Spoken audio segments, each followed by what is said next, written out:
Good evening students. आज शुरू करते हैं नेक्स्ट टॉपिक, डबल फर्टिलाइजेशन। तो आपको जैसे टाइटल से पता चल रहा है, डबल फर्टिलाइजेशन मतलब टू फ्यूजन्स हो रही हैं, डबल फ्यूजन्स हो रही हैं एट द सेम टाइम। ये एक यूनिक फीचर है double fertilisation of angiosperms. Flowering plants का एक ये स्पेशल फीचर है डबल फर्टिलाइजेशन का। दो फ्यूजन्स होती हैं between male and female gamete simultaneously. अब चलिए हम स्टार्ट करते हैं topic. After entering one of the synergids, the pollen tube releases two male gametes into the cytoplasm of the synergid। अब आपको पता है कि एम्ब्रियो सैक जो होता है, एम्ब्रियो सैक यहाँ पे फिगर देखिए आप, ये वाला डायग्राम, उसके जो माइक्रोपाइलर एंड होता है उसमें दो सिनर्जिड्स होते हैं और एक आपका एग सेल होता है। अब जो पॉलन ट्यूब आई, पॉलन ट्यूब के अंदर दो मेल गैमीट्स होंगे, पॉलन ट्यूब के अंदर दो मेल गैमीट्स ऑलरेडी होंगे। अब ये पॉलन ट्यूब एक सिनर्जेट में, उसके साइटोप्लाज्म में, ये दोनों मेल गैमीट्स को रिलीज कर देगी। ठीक है। अब जब रिलीज करेगी तो क्या होगा, एक जो एग सेल है उसके साथ एक मेल गैमीट फ्यूज कर जाएगा। फ्यूजन के बाद प्रोडक्ट बनेगा जाइगोट। जाइगोट की प्लॉइडी क्या होगी, 2n। ठीक है। एग सेल n था और जो मेल गैमिट था वो भी n था, हैप्लॉइड थे वो दोनों। तो जाइगोट जो एज रिजल्ट फॉर्म हुआ वो 2n होगा और zygote results in the formation of embryo. यहाँ तक आपको समझ आ गया। One of the male gametes moves towards the egg cell and fuses with its nucleus, thus completing the syngamy. तो ये जो पहली फ्यूजन हुई किसके बीच में, मेल गैमीट और एग सेल के बीच में, उसको बोलेंगे सिनगैमी। ठीक है। This results in the formation of diploid cell, the zygote. The other male nucleus or gamete moves towards the two polar nuclei located in the central cell and fuses with them to produce triploid primary endosperm nucleus or PEN। अब आप इस figure में देखिए, ये है primary endosperm nucleus PEN। इसकी ploidy क्या है, 3n। ये ट्रिप्लॉइड है। क्यों है ये ट्रिप्लॉइड बेटा, क्योंकि आपको याद होगा सेंट्रल सेल में दो पोलर न्यूक्ली ऑलरेडी प्रेजेंट हैं, दो पोलर न्यूक्ली ऑलरेडी प्रेजेंट हैं। अब एक मेल गैमीट आया, वो इनसे फ्यूज कर गया, तो इसकी प्लॉइडी n, इसकी प्लॉइडी n और इसकी प्लॉइडी n, तो तीनों n बन के क्या बन गए, ट्रिप्लॉइड। फ्यूज करके बन गए ट्रिप्लॉइड। तो PEN आपका ट्रिप्लॉइड है। यहाँ पे क्या हो रहा है, ट्रिपल फ्यूजन हो रही है। As this involves the fusion of 3 haploid nuclei, it is termed as triploid fusion. Since two types of fusions, syngamy and triple fusion, takes place in embryo sac, this phenomena is termed as double fertilization। तो एक fertilization से आपका बन रहा है zygote जो बनाता है एम्ब्रियो, और दूसरा फर्टिलाइजेशन जो सेंटर में हो रही है एम्ब्रियो सैक के, वो उस बनाएगा आपका प्राइमरी एंडोस्पर्म न्यूक्लियस। और ये जो प्राइमरी एंडोस्पर्म न्यूक्लियस है ना बेटा सेंटर में, इसके अराउंड जो सेल होते हैं उसको बोलेंगे प्राइमरी एंडोस्पर्म सेल, PEC। ठीक है। अब ये जो सेंटर में क्या बनेगा, आपका एंडोस्पर्म बनेगा। ये जो PEN है, it will form endosperm. Okay. तो यहाँ पे दो फ्यूजन्स हुई, एक से आपका एम्ब्रियो बना है, दूसरी से आपका एंडोस्पर्म बना है। ओके। नाउ आगे प्रोसीड करते हैं हम।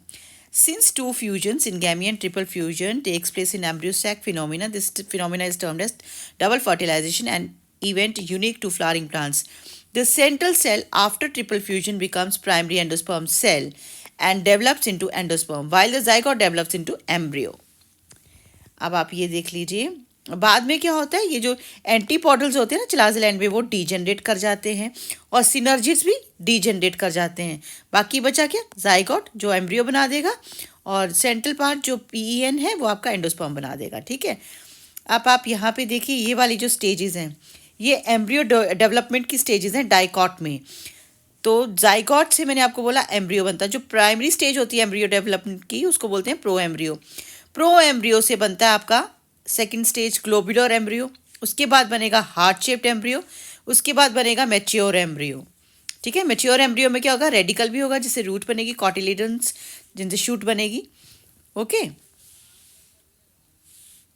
प्ल्यूम्यूल बनेगा, प्ल्यूम्यूल से आपकी शूट बनेगी। ओके, आगे चलेंगे पोस्ट फर्टिलाइजेशन, यानी कि डबल फर्टिलाइजेशन के बाद क्या चेंजेस आते हैं structures and events. Let us see following double fertilisation. जो डबल फर्टिलाइजेशन के बाद के जो चेंजेस आते हैं उसको कहते हैं पोस्ट फर्टिलाइजेशन चेंजेस। अब इसमें 4 चीज़ें होंगी। पहला एंडोस्पर्म बनेगा, दूसरा एम्ब्रियो बनेगा, तीसरा सीड बनेगा और चौथा फ्रूट बनेगा। ये चारों स्टेजेस हैं पोस्ट फर्टिलाइजेशन इवेंट्स। अब फर्स्ट इज एंडोस्पर्म। एंडोस्पर्म का फॉर्मेशन हम पढ़ते हैं। It always precedes embryo development. Why? The primary endosperm cell divides repeatedly and forms triploid endosperm tissue. मैंने आपको बताया कि जो एंडोस्पर्म बनता है वो आपका क्या ट्रिप्लॉइड है ना, तो ट्रिप्लॉइड टिश्यू ही बनाएगा वो। तो रिपीटेड डिविजन्स होंगी और ट्रिप्लॉइड एंडोस्पर्म टिश्यू बनेगा। अब यहाँ पे ये क्वेश्चन आप लिख लीजिए, why the formation of endosperm precedes embryo. क्यों प्रीसीड करता है एम्ब्रियो को? बेटा जो ग्रोइंग एम्ब्रियो होगा उसको नरिशमेंट जो है वो ये ट्रिप्लॉइड एंडोस्पर्म ही प्रोवाइड करता है। The cells of this tissue are filled with reserve food materials and are used for the nutrition of the developing embryo. In the most common type of endosperm development, that is, the PEN undergoes successive nuclear divisions to give rise to free nuclei. अब क्या होता है, जो आपका primary endosperm nucleus है उसकी repeated divisions होती हैं, न्यूक्लियर डिविजन्स होती हैं, और ये क्या बनाता है? Free nuclei. फ्री न्यूक्ली का क्या मतलब है? These nuclei will not be surrounded by any cell wall. This stage of endosperm development is called free nuclear endosperm. ठीक है, क्योंकि फ्री न्यूक्लियर, क्योंकि इसमें न्यूक्लियर है और सेल वॉल फॉर्मेशन नहीं हुई है। Subsequently, इसके बाद cell wall formation occurs and the endosperm becomes cellular. अब सेलुलर एंडोस्पर्म बाद में बन जाएगा जब सेल वॉल डेपोजिशन हो जाएगी। The number of free nuclei formed before cellularization varies greatly. Example है इसका द कोकोनट वाटर। नारियल पानी जो आप पीते हो वो क्या है? वो है एग्जाम्पल आपकी फ्री न्यूक्लियर एंडोस्पर्म की, जिसमें न्यूक्ली हैं और सेल वॉल फॉर्मेशन नहीं हुई है, उसमें थाउजेंड्स ऑफ न्यूक्ली हैं।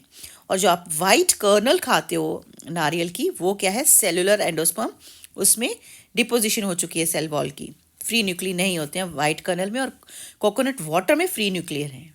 तो ये एंडोस्पर्म की एग्जाम्पल है, कोकोनट का बहुत अच्छा एग्जाम्पल है। एंडोस्पर्म में either be completely consumed by the developing embryo.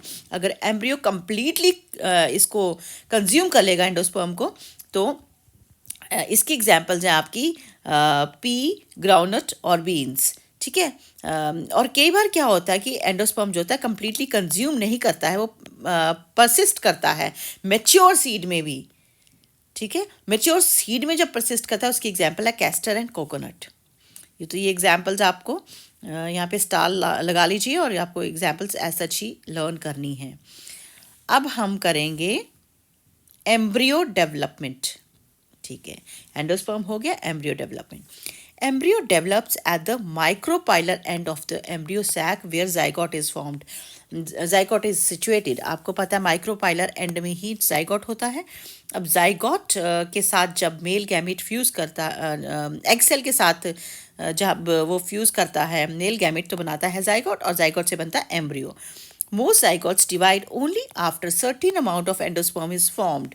क्यों बेटा? ये क्यों रीज़न है? क्या रीज़न होगा इसके पीछे? क्योंकि जाइगोट से जो एम्ब्रियो बनेगा, एम्ब्रियो को ग्रोथ के लिए नरिशमेंट चाहिए, और नरिशमेंट कहाँ से मिलेगी? एंडोस्पर्म में। इसलिए जब सम अमाउंट ऑफ एंडोस्पर्म बन जाता है तभी जाइगोट आगे फर्दर डिविजन शुरू करता है। This is an adaptation to provide assured nutrition to the developing embryo. दो the seeds differ greatly, the early stages of embryo development, that is embryogeny, are similar in both monocotyledons and dicotyledons.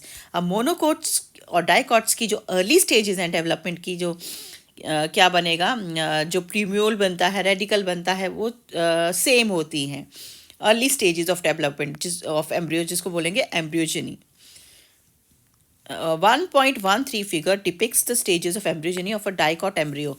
आपको मैंने ये बता दिया था, ये जो early stages हैं बेटा ऑफ एम्ब्रियो डेवलपमेंट, ये डाइकॉट की ये जो मैंने आपको अभी समझाई थी, पहले बना प्रो एम्ब्रियो, फिर ग्लोबुलर एम्ब्रियो, फिर हार्ट शेप, फिर mature embryo.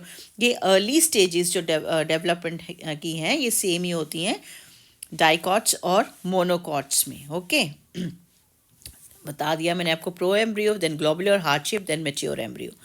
Next, a typical dicotyledonous embryo consists of an embryonal axis. अब ये टिपिकल डाइकॉट एम्ब्रियो की बोल रहे हैं हम बात। इसमें क्या होगा, दो मेन स्ट्रक्चर होते हैं, embryonal axis and two cotyledons. आप यहाँ पे देखिए, ये है आपका डाइकॉट एम्ब्रियो।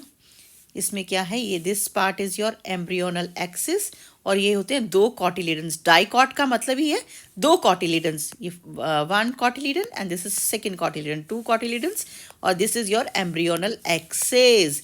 अब यहाँ पे समझो बेटा, ये जो एम्ब्रियोनल एक्सिस है ना, इसका जो टर्मिनल पार्ट है above the level of cotyledons, इसको बोलते हैं एपिकोटाइल। ऊपर वाला है एपिकोटाइल और इसी का नीचे वाला पार्ट होता है हाइपोकोटाइल। जो एपिकोटाइल है उसका जो टर्मिनल पार्ट है उसको बोलेंगे प्ल्यूम्यूल, ठीक है, और जो हाइपोकोटाइल है उसका टर्मिनल पार्ट जो है उसको बोलेंगे रेडिकल। ओके, तो ये आपने समझ लिया। अब चलो पढ़ते हैं। Typical dicot embryo consists of embryonal axis and two cotyledons. The portion of embryonal axis above the level of cotyledon is epicotyle, which terminates with the plumule or the stem tip. The cylindrical portion below the level of cotyledons is hypocotyle, that terminates at its lower end in radicle and root tip. The root tip is covered by root cap. Here you can see radicle is covered by root cap. Now next is embryo of monocotyledon. It possesses only one cotyledon. In grass family, this cotyledon is called scutellum. That is situated towards one side, that is the lateral side of embryonal axis. अब आप ये देखिए diagram, ये monocot embryo है। Monocot embryo में ये grass family का है। Scutellum is present. कॉटिलिडन को हम स्कूटेलम कहते हैं। एक ही कॉटिलिडन है जिसको हम कहेंगे स्कूटेलम। ओके, एक ही कॉटिलिडन है मोनोकोट में, ग्रास फैमिली में, जिसको कहते हैं स्कूटेलम। अब this is your embryonal axis. Embryonal axis में सेम ऊपर वाला पार्ट जो होता है उसको कहते हैं एपिकोटाइल, और एपिकोटाइल जो है वो एंड करेगा आपका शूट एपिक्स में। ओके, और जो लोअर एंड है उसको कहते हैं हाइपोकोटाइल, जो कि एंड करता है रेडिकल में, which is surrounded by root cap, और root cap is further surrounded by undifferentiated sheath which is known as coleorhiza. अब शूट एपेक्स में क्या होता है बेटा, शूट एपेक्स में जो टर्मिनल पार्ट होता है उसको कहते हैं कॉलियोप्टाइल। ये होलो फोलियर स्ट्रक्चर होता है, अंदर से ये होलो होता है और इसके अंदर दो लीफ प्राइमोडिया होते हैं। लीफ प्राइमोडिया होते हैं कॉलियोप्टाइल के अंदर। ये होलो है अंदर से और लीफ लाइक स्ट्रक्चर है। फोलियर स्ट्रक्चर मतलब लीफ लाइक स्ट्रक्चर। आपने डायग्राम समझ लिया, अब आपको ये भी समझ में आ जाएगा जो लिखा हुआ है एनसीईआरटी में। Scutellum that is situated towards one side, that is the lateral side of embryonal axis. At its lower end, the embryonal axis has the radicle and the root cap, जैसे मैंने आपको डायग्राम में दिखाया, and this is enclosed in an undifferentiated sheath which is known as coleorhiza. See once again, this is undifferentiated sheath coleorhiza, which surrounds what? Root cap and the radicle. Okay. आगे बढ़ते हैं हम। The portion of the embryonal axis above the level of the attachment of scutellum is the epicotyl. अब terminal part भी लिख सकते हो embryonal axis का, जो कि एपिकोटाइल है, अपर पार्ट, हाँ, upper terminal part, and epicotyl has shoot apex and a few leaf primordia are there which are enclosed in hollow foliar structure which is known as coleoptile. Once again you can see here, this is coleoptile, और coleoptile अंदर से hollow है और अंदर क्या है, leaf primordia. Okay, I hope आपको समझ आ गया होगा आज का लेक्चर। तो आज का लेक्चर यहीं पे एंड होता है और कल लास्ट लेक्चर है इस चैप्टर का। Thank you, have a good day.